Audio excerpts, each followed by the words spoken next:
వచ్చింది తెలియదు, పోయేది తెలియదు, మధ్యలో మన బ్రతుకు ఏమోనో తెలియదు. ఏమీ తెలియని జన్మకెందుకురా గర్వంబు, అందరినీ కాపాడు ఆది పురుషుణ్ణి నమ్ము. నాది నాది అని అంతా ఇంత అని గర్వంతో చెప్పుకుంటారు మనుషులు. వారి జన్మంతా వెంట తెచ్చుకున్నది శూన్యం.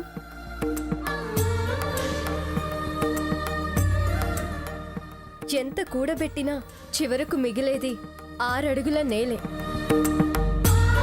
అది గ్రహిస్తే మంచిది అని. ఈ స్వామీజీని స్వర్ణ దగ్గర తీసుకెళ్లి ఇవన్నీ వినిపిస్తే అప్పుడైనా కాస్త దాని బుద్ధి మారుతుందేమో. ఎవరు ఎవరిని మార్చగలరు బాబు? దైవ ధ్యానంబు కన్నా మించింది లేదు. అనంత శక్తులు అందులో ఉన్నాయి. ఆయన ఆజ్ఞ లేనిదే ఎవ్వరూ ఏమీ చెయ్యలేరు. చాలా దుర్మార్గంగా ప్రవర్తిస్తోంది స్వామి. సన్మార్గము ఆ దైవమే చూపెడుతుంది. కాలజ్ఞానం వివరంగా చెప్పిందిలా. కాలజ్ఞానంలో ఏం చెప్పారు బ్రహ్మంగారు? చాలా చాలా విషయాలు చెప్పారు సాకేత్. అవి ఇక్కడ చాలా జరిగాయి కూడా. అందులో కొన్ని మనకి తెలుసు. తెలుసా? ఏంటవి? స్వామి, అవేంటో మాకు తెలియజేయండి.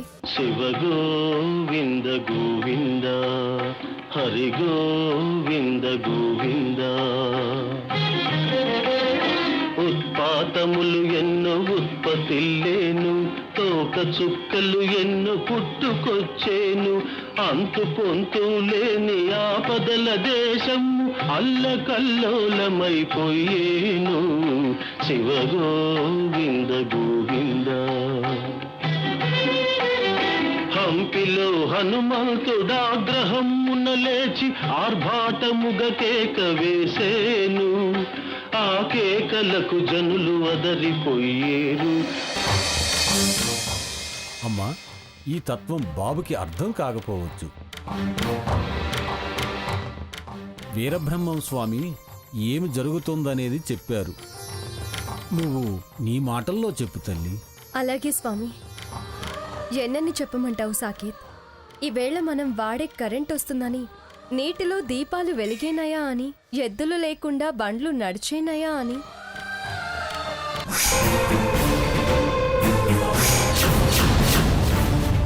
తెర మీద తారలే రాజ్యాలు ఏలేరయా అని, అంటే సినిమా స్టార్ ఎంజీఆర్, ఎన్టీఆర్, జయలలిత లాంటి వారు.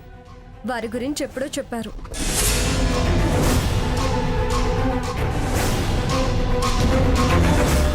అమ్మా 16 సంవత్సరాలు రాజ్యం ఏలుతుందని, ఇందిరాగాంధీ గురించి పొట్టివాడైనా గట్టివాడయి దేశాన్ని ఏలుతాడని, లాల్ బహదూర్ శాస్త్రి గురించి రావణ కాష్టాన కల్లోలమై అల్లకల్లోలం అవుతుందని, శ్రీలంక అల్లకల్లోలం గురించి ఆయన ఎప్పుడో చెప్పారు.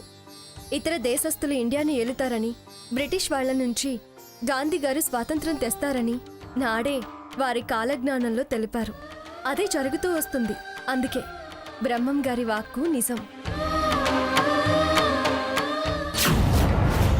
చాలా వివరంగా చెప్పావమ్మా సీత. ఇంత చెప్పాక ఇంకా బ్రహ్మంగారి మాట నమ్మకుండా ఎలా ఉంటావు? శివ గోవింద గోవింద, హరి గోవింద గోవింద. శివ గోవింద గోవింద, హరి గోవింద గోవింద.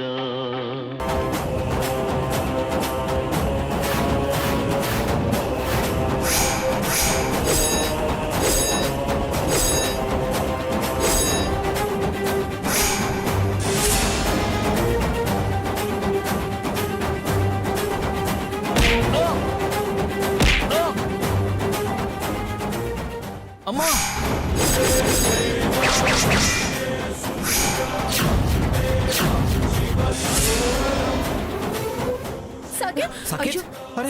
ఎవడో మన రఘురాం బాబుని కొట్టి పారిపోతున్నాడు రా.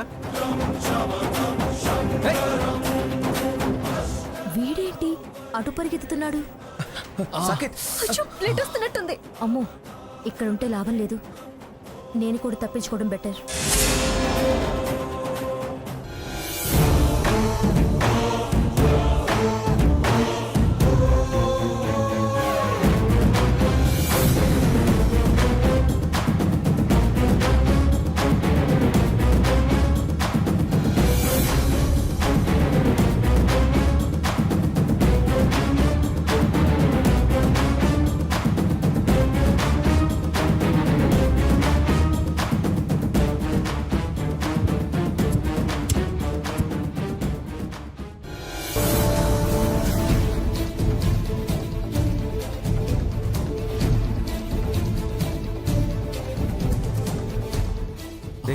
ఎలా ఉందిరా? బాగా నొప్పిగా ఉందా? పద హాస్పిటల్కి రా వెళ్దాం. సాకేత్, ఏం కాదు నాయనా, ఏం కాదు. రా రే, సాకేత్. సాకేత్ రారా, ఇంటికి వెళ్దాం.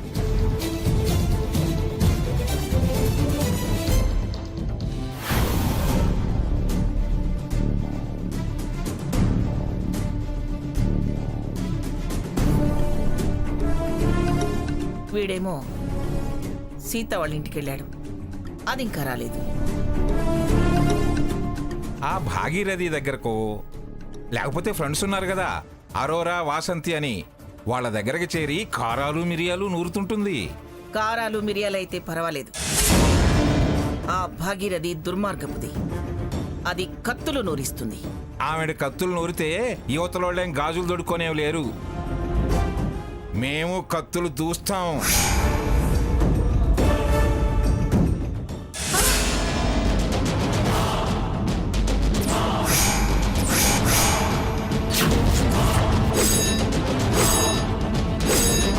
సాకేత్, సఖేత్, ఏమిట్రా?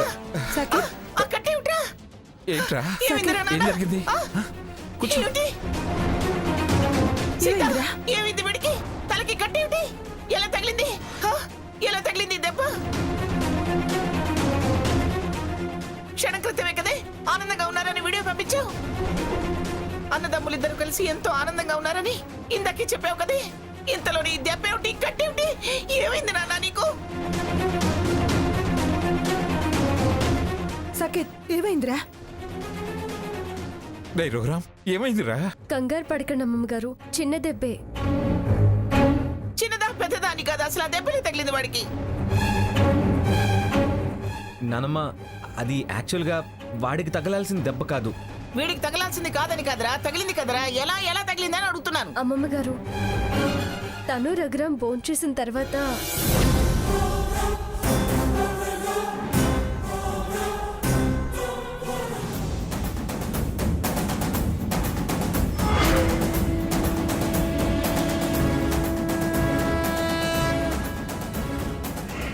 రఘురాంని కాపాడబోతే తనకి దెబ్బ తగిలింది. వాడైనా వీడైనా ఇద్దరు నా మనవళ్ళేనే. నా మనవళ్ళ మీద దాడి చేసే సాహసం ఎవరికుంది?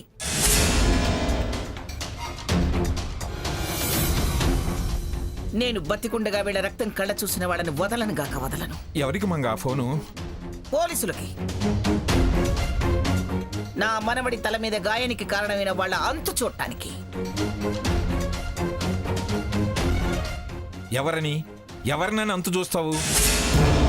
ముందా దెబ్బ కొట్టిన వాళ్ళు ఎవరో, ఎందుకు కొట్టాల్సి వచ్చిందో తెలియాలి కదా. ఎంక్వైరీ చేసి ఎముకలు వాళ్లే విరుస్తారు. అది కాదు మంగా. చూడండి, ఈ విషయంలో నన్ను ఆపే ప్రయత్నం చేయకండి మీరు. ఎవరైనా సరే వదిలేది లేదు.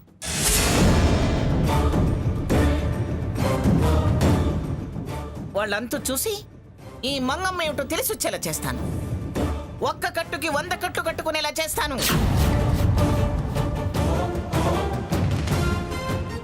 మంగమ్మ దగ్గర, ఈ మంగమ్మ దగ్గర పిల్ల చేష్టలా, నా మనవల మీద దాడినా? చూస్తాను చూస్తాను. అసలు ఇంత కక్ష ఏమిటో, ఏం సాధించాలని ఇలా దాడి చేశారో కక్కిస్తాను.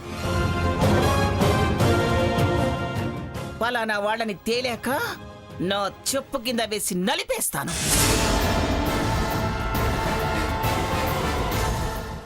వాళ్లకు బతికే లేకుండా చేస్తాను.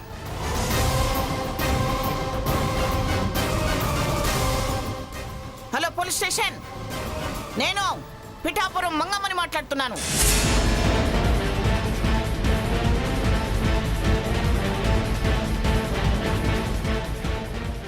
నాకెందుకో భయంగా ఉందండి. అదే వద్దు వదులుకో అన్నానుగా. నా అన్న ఆలోచన వస్తే నువ్వనుకున్నది నీకు దక్కదన్నాగా.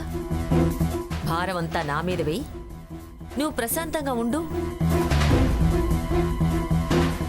పాపమైనా పుణ్యమైనా అన్నీ నేనే భరిస్తానని చెప్పాగా. చెప్పారనుకోండి, మరి ఇంకేంటి, వదిలే. నీ మీదకి ఏం రాదు, నీ సంతోషం నీకు దక్కుతుంది. నాకు మరీ ఇలాంటివి నచ్చవు.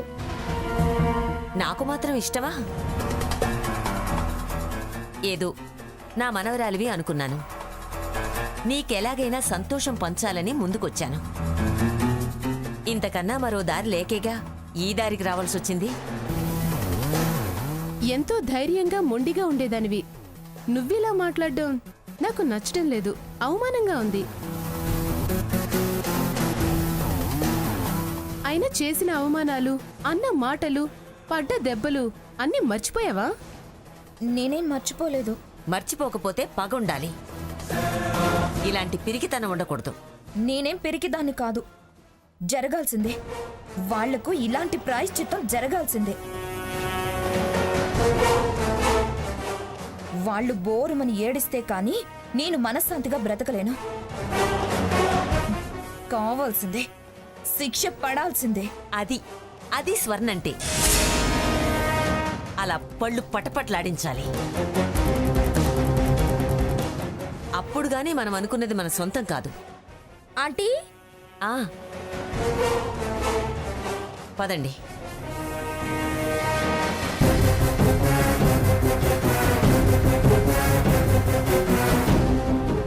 వాసంతి, వెళ్ళిన పని ఏమైంది?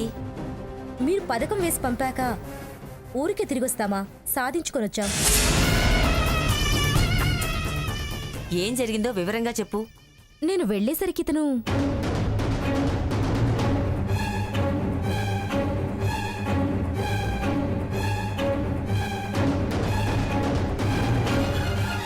గురి చూసి కొట్టావుగా? డౌటే లేదు మేడం, ఖచ్చితంగా హాస్పిటల్ పాలవాల్సిందే. స్వర్ణ, విన్నావుగా? అంతా కళ్ళ కట్టినట్టు చెప్పాడు. వెళ్ళు. ఇప్పుడు ఇంటికెళ్ళి మీ అమ్మమ్మ శోకాలు, మీ బావ మూలుగులు విని ఆనందించు.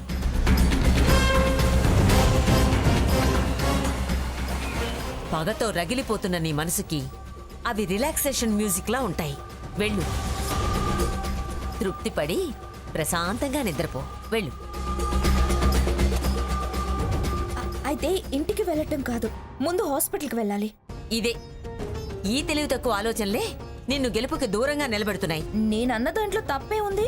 నీకు విషయం ఎవరు చెప్పారు? ఏ హాస్పిటల్ కని వెళ్తావు? ముందు ఏమి ఎరుగొందాన్లా ఇంటికెళ్ళు. అక్కడ ఆడాల్సిన నాటకం ఆడి పలకరింపు, ఓదార్పు అంటూ అప్పుడు హాస్పిటల్కి వెళ్ళు. ఆ తర్వాత మీ బావ ఇంటికొచ్చాక దెప్పి పొడవడానికి, వెక్కిరించడానికి వెళ్ళు. దెప్పి పొడిస్తే, వెక్కిరిస్తే మీకు తెలీదా? దేవుడు నీకు చేసిన అన్యాయానికి ప్రాయశ్చిత్తం చేశాడు అని నింద దేవుడి మీదకి నెడితే నీ మీద ఏ అనుమానం రాదు.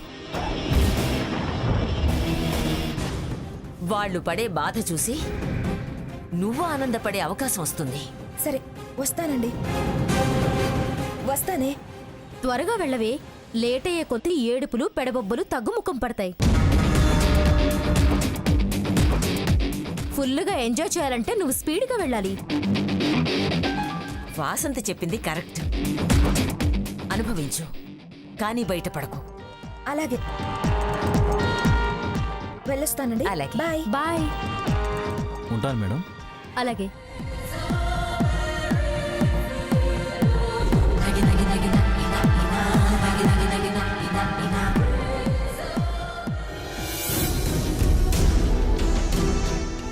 సాకేత్, జ్యూస్ తీసుకోరా. వద్దులేమ్మా ఇప్పుడు. తీసుకో. తాగరా. తాగు సాకేత్.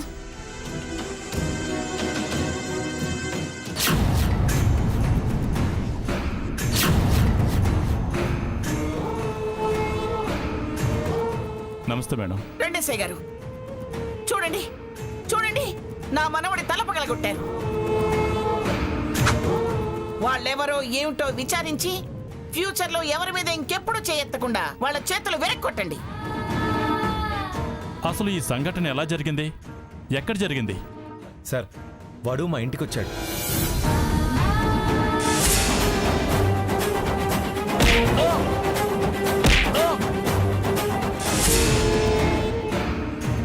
నాకు అడ్డం పడ్డం వల్ల ఆ దెబ్బ వీడికి తగిలింది సార్.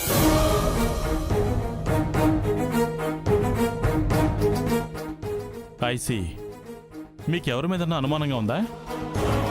అక్కడి వాళ్ళంతా మా క్షేమం కోరేవాళ్లేనండి. ఎవరో బయట నుంచి వచ్చి కావాలనే దాడి చేశారని అనిపిస్తుంది.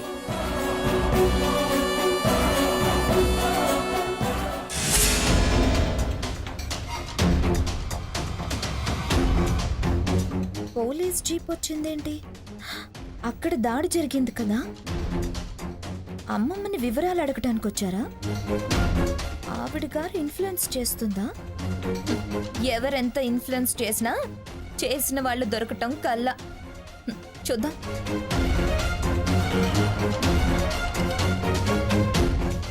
మీరేం చేస్తారో ఎలా చేస్తారో నాకు తెలీదు. నా మనవడి మీద దాడి చేసిన వాళ్ళని మాత్రం వదలద్దు. మీరింకా ఆ విషయం నాకు వదిలేండి మేడం. వాళ్ళు ఎవరైనా ఎంతటి వాళ్ళైనా వదలను కాక వదలను. నాకు దొరకగానే ముందు మీ దగ్గరికి తీసుకొచ్చి అప్పచెప్తాను. మీరు ఏ శిక్ష వేస్తారో వేయండి. ఆ తర్వాత మేము ఎలా దండించాలో అలా దండిస్తాం. అంటే చట్టాన్ని మా చేతుల్లోకి తీసుకోమంటారా? జడ్జి గారు, ఆయన ఛాదస్తపు మనిషి, ఆయనతో మీకెందుకో?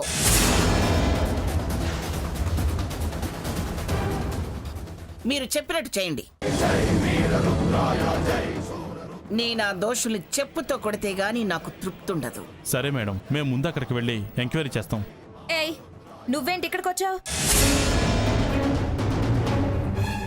మేము వెళ్ళొస్తాం. నీ మొగుడు తల పగిలిన దానికి హాస్పిటల్ ఖర్చులు అడుక్కోటానికి వచ్చావా?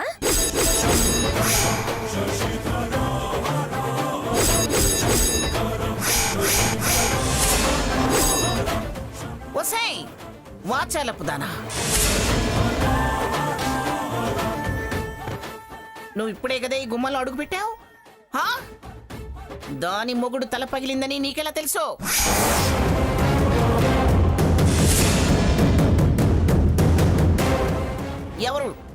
ఎవరు నీకు ఆ విషయం చెప్పింది? ఎవరు చెప్తేనే దెబ్బ తగిలిందని తెలిసింది. అడిగాను తప్ప? వంకర కూతలు కూస్తే కాళ్ళు ఇరుగుతాయి.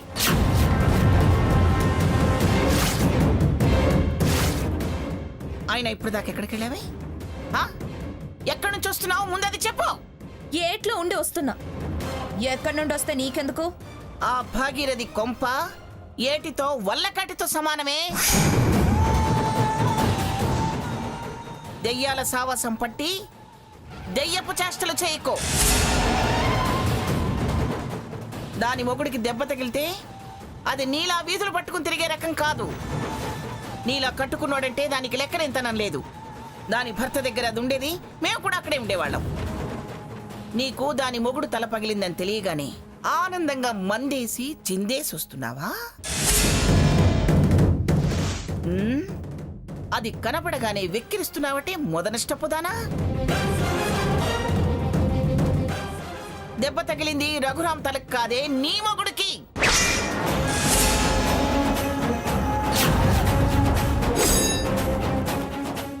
అది నీకు చెప్పిన తల మాసిన వాళ్ళు, బుర్ర తక్కువ వాళ్ళు ఎవరే? నాకేమైతే వాళ్ళకేంటికి రాని. ఫ్రెండ్స్, డ్రింక్స్, స్టెప్స్ ముఖ్యం.